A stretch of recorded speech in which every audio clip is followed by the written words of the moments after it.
कम अंक इन्होंने प्राप्त किया है। तो हेलो दोस्तों, आज हम आपको बताएंगे एक्सेल में मेन फार्मूले के सेकंड एग्जाम्पल को। तो आप हमारे वीडियो को स्किप मत कीजिएगा, आपको जरूर समझ में आएगा। मैं एक स्ट्रक्चर बना लेता हूँ, आप भी हमारे साथ एक स्ट्रक्चर बनाइए और अच्छे से सीखिए। चलिए देखिए, स्ट्रक्चर बनाता हूँ एक्सेल में। तो पहले जो स्ट्रक्चर बनाता हूँ मैं लिख लेता हूँ सीरियल नंबर, ठीक है ना। हेडिंग डाल लेता हूँ सीरियल नंबर का। उसके बाद नेम का हेडिंग डाल लीजिए, ठीक है ना। नेम का नेम लिखा। उसके बाद देखिए, ठीक है ना, हिंदी। उसके बाद हिंदी के बाद इंग्लिश, ठीक है ना। इंग्लिश इंग्लिश इंग्लिश के बाद आप मैथ लिख लीजिए, कोई भी सब्जेक्ट लिख सकते हैं, तो मैं मैथ लिखता हूँ। उसके बाद आप मैथ के बाद साइंस लिख लीजिए, साइंस लिख देता हूँ SCI, ठीक है ना, ENCE साइंस। साइंस के बाद आप लिख सकते हो आर्ट भी लिख सकते हो, कला, ठीक है ना। उसके बाद हम लिख सकते हैं संस्कृत, ठीक है ना, संस्कृत।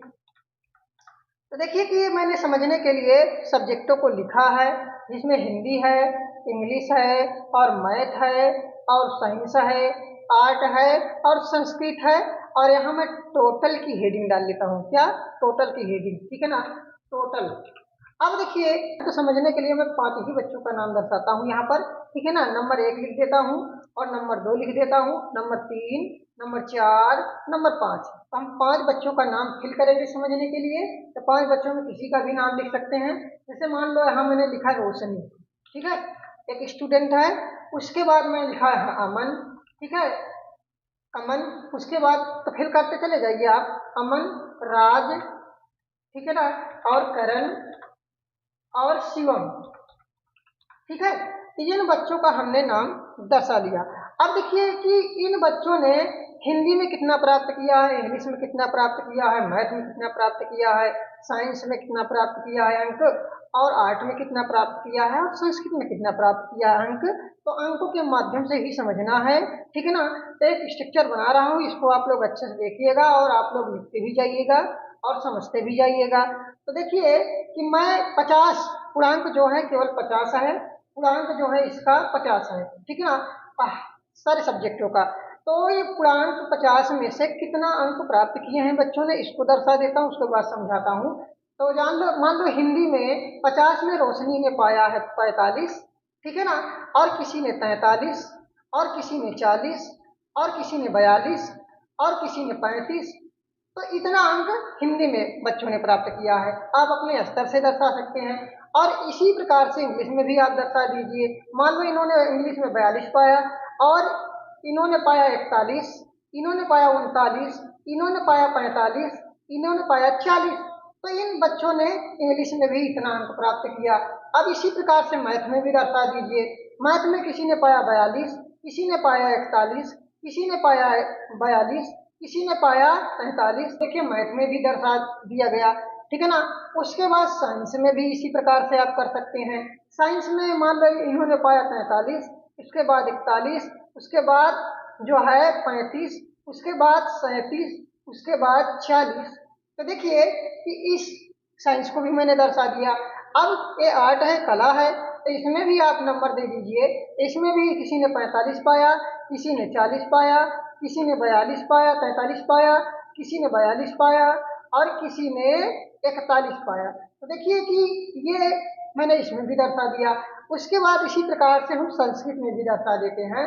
संस्कृत में किसी ने पाया 40, और किसी ने पाया 42, किसी ने पाया 41, किसी ने पाया 45, किसी ने पाया 49। तो अब हमको जानना है कि कौन सा बच्चा इन पांचों में, या और सारी संख्याएं हो सकती हैं, कौन सा बच्चा सबसे कम, ठीक है ना, टोटल होने के बाद सबसे कम अंक प्राप्त किया है। अब यहाँ पर देखिए, जब बहुत सारे डाटा हो जाते हैं, बहुत सारा मतलब बच्चों का नाम रहता है, तो यहाँ जानना बहुत कठिन हो जाता है। कि तो अब यहाँ हम फार्मूला लगाएंगे। तो देखिए कि मैंने पहला फार्मूला जो बताया था, सम फार्मूला बताया था, तो सम फार्मूला यहाँ लगने जा रहा है, इंपॉर्टेंट है, इसलिए वो भी लगेगा। तो इसीलिए मैं बेसिक से बता रहा हूँ कि छोटे छोटे फार्मूले से बड़े बड़े जो है काम किए जा सकते हैं। तो यहाँ देखिए, सम फार्मूले से मैं इन संख्याओं को जोड़ लूंगा, ठीक है ना। नहीं तो हम मोबाइल निकालते उसमें जोड़ते, तो कैलकुलेशन करते तो हम यहाँ पर जो है सम फार्मूला लगाएंगे टोटल में।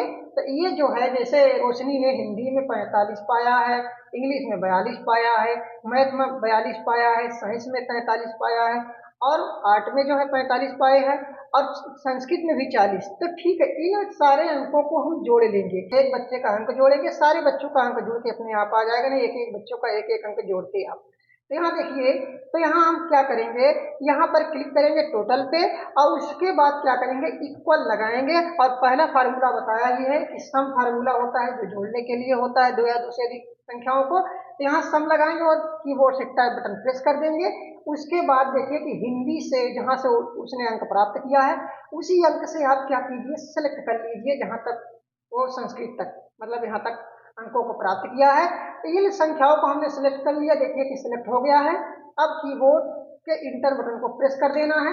जैसे ही कीबोर्ड के इंटर बटन को प्रेस करते हैं तो देखिए कि 257, मतलब हिंदी में जो जितना पाई है, इंग्लिश में जितना पाई है और मैथ में, साइंस में, आर्ट में और संस्कृत में सारे को जोड़कर जो है 257 अंक दिखा दिया है कि नहीं। अब देखिए करना क्या है, अब हमको इन सारे बच्चों को भी देखना है कि इन बच्चों ने कितना अंक प्राप्त किया है। तो हर जगह फार्मूला लगाने की जरूरत नहीं, यही तो है एक्सेल, ठीक है ना, इंपॉर्टेंट है। तो यहाँ पर हम क्या करेंगे, क्लिक करेंगे माउस के लेफ्ट बटन से और यहाँ ड्रैग कर देंगे, ड्रैग, ठीक है ना। तो यहीं पर देखिए प्लस का चिन्ह बन रहा है, आप देखिए। तो माउस के लेफ्ट बटन से जैसे ही प्लस का चिन्ह बने, माउस के लेफ्ट बटन से इसे आपको ड्रैग कर लेना है। ड्रैग करोगे तो ये देखिए कि सारे बच्चों का अंक जुड़ गया। इतना जितना अमन ने पाया था, अमन ने 248 अंक प्राप्त किया और राज ने जो है 240 अंक प्राप्त किया, कनन ने 254 अंक प्राप्त किया और शिवम ने 245 अंक प्राप्त किया। तो इन सारे बच्चों ने जितना अंक प्राप्त किया इतने इतने विषय में, वो सब यहाँ टोटल में दर्शा रहा है। जो सम फार्मूला मैंने केवल लगाया, एक में लगाया, पूरा प्राप्त हुआ। देखिए इतने में आप बता सकते हो कि कौन सा बच्चा जो है सबसे कम अंक प्राप्त किया है, क्योंकि इसमें हमने 5 ही बच्चों को लिया है। जब अधिक बच्चे हो जाएंगे तो उसमें आप नहीं बता सकते हो। तो इसीलिए मैं कह रहा हूँ कि मिन फार्मूला यूनिक है, इम्पोर्टेंट है। तो उसको हम समझ लेते हैं कि मिन फार्मूले से क्या होता है, मैंने बताया भी है। इसलिए मैं हर वीडियो के ऊपर देखिए कि मैं वो जो है परिभाषा भी लिख देता हूँ, सब कुछ लिख देता हूँ, समझाता भी हूँ। तो आप वीडियो को स्किप मत कीजिए, देखिए पूरा। तो अब हम देखिए यहाँ पर देखिए हम लगाएंगे मिन फार्मूला, ठीक है ना। अब जो इम्पोर्टेंट है तो मैं इक्वल लिखता हूँ और जान लूंगा, इक्वल लिखता हूँ और लिखता हूँ मिन, ठीक ना, मिन लिखता हूँ।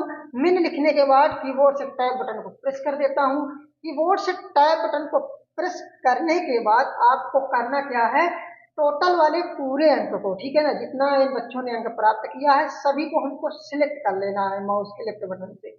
जैसे ही सिलेक्ट करते हैं, सिलेक्ट करने के बाद इंटर बटन को प्रेस कर देना है।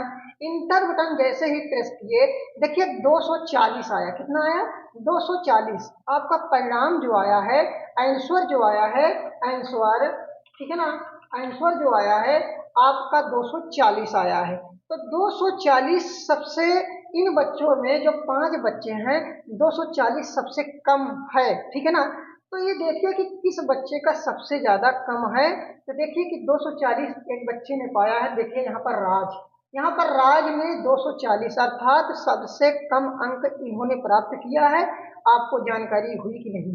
इसी प्रकार से आप निकाल सकते हैं कि कौन से बच्चे ने सबसे कम अंक प्राप्त किया है।